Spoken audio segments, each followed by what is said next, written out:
There were once 25 tin soldiers, all brothers, for they were the offspring of the same old tin spoon.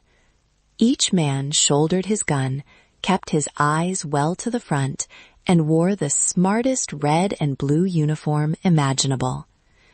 The first thing they heard in their new world, when the lid was taken off the box, was a little boy clapping his hands and crying, "Soldiers! Soldiers!"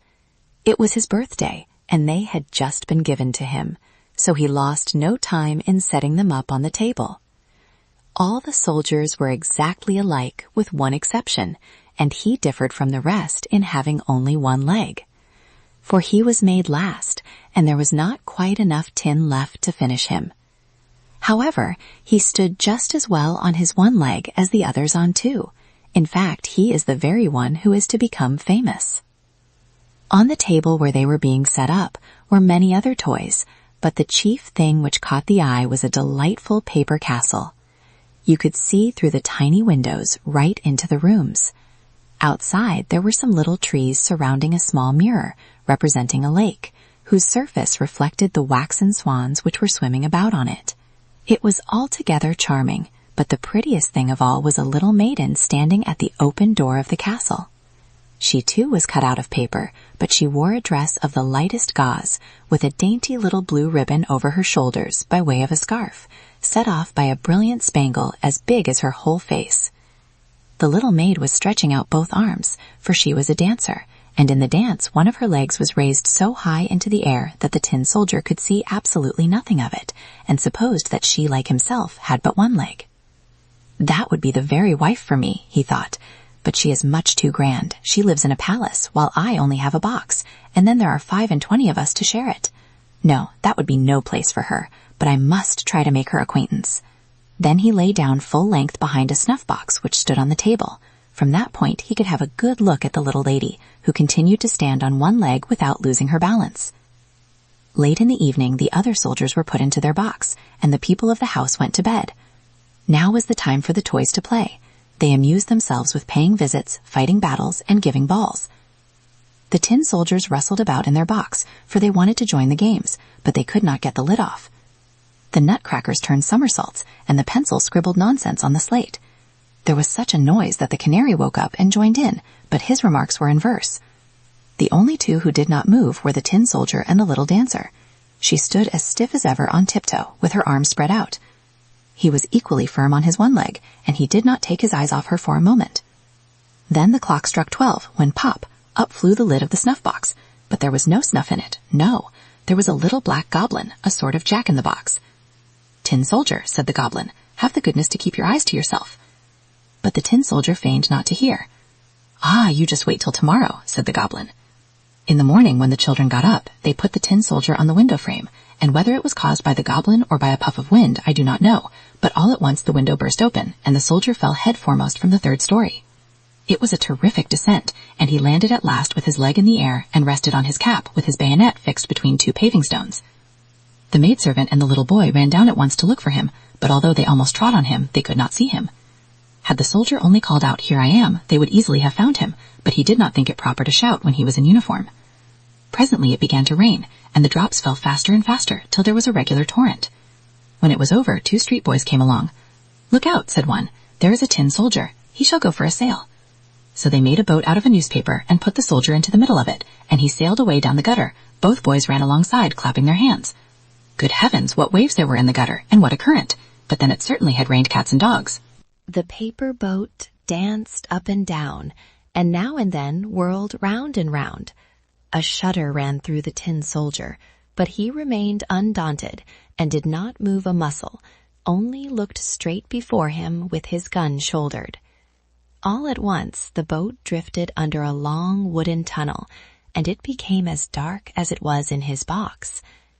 "Where on earth am I going to now?" thought he. "Well, well, it is all the fault of that goblin.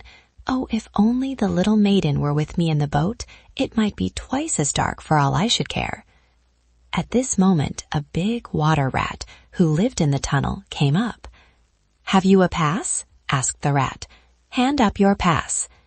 The tin soldier did not speak, but clung still tighter to his gun.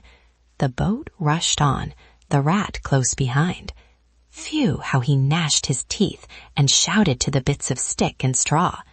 "Stop him, stop him! He hasn't paid his toll. He hasn't shown his pass."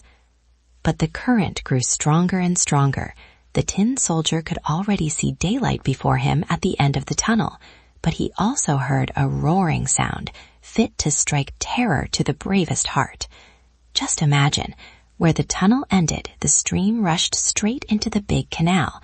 That would be just as dangerous for him as it would be for us to shoot a great rapid. He was so near the end now that it was impossible to stop. The boat dashed out. The poor tin soldier held himself as stiff as he could. No one should say of him that he even winced. The boat swirled round 3 or 4 times and filled with water to the edge. It must sink. The tin soldier stood up to his neck in water, and the boat sank deeper and deeper. The paper became limper and limper, and at last the water went over his head. Then he thought of the pretty little dancer, whom he was never to see again, and this refrain rang in his ears. "Onward, onward, soldier, for death thou cannot shun." At last the paper gave way entirely, and the soldier fell through, but at the same moment he was swallowed by a big fish. Oh, how dark it was inside the fish!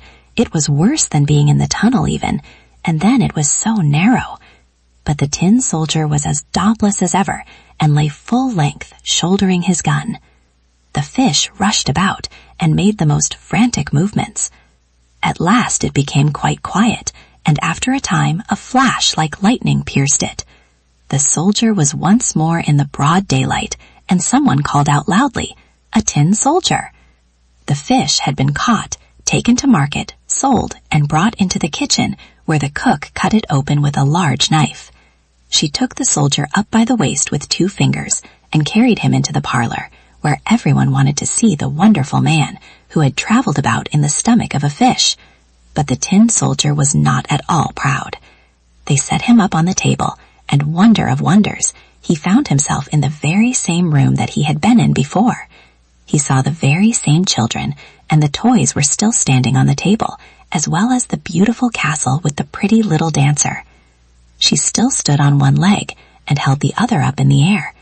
You see, she also was unbending. The soldier was so much moved that he was ready to shed tears of tin, but that would not have been fitting. He looked at her, and she looked at him, but they said never a word. At this moment, one of the little boys took up the tin soldier, and without rhyme or reason, threw him into the fire. No doubt the little goblin in the snuff box was to blame for that. The tin soldier stood there, lit up by the flame, and in the most horrible heat, but whether it was the heat of the real fire, or the warmth of his feelings, he did not know. He had lost all his gay color. It might have been from his perilous journey, or it might have been from grief, who can tell? He looked at the little maiden, and she looked at him, and he felt that he was melting away, but he still managed to keep himself erect, shouldering his gun bravely. A door was suddenly opened, the draught caught the little dancer, and she fluttered like a sylph, straight into the fire, to the soldier, blazed up, and was gone. By this time the soldier was reduced to a mere lump, and when the maid took away the ashes next morning, she found him in the shape of a small tin heart. All that was left of the dancer was her spangle, and that was burned as black as a coal.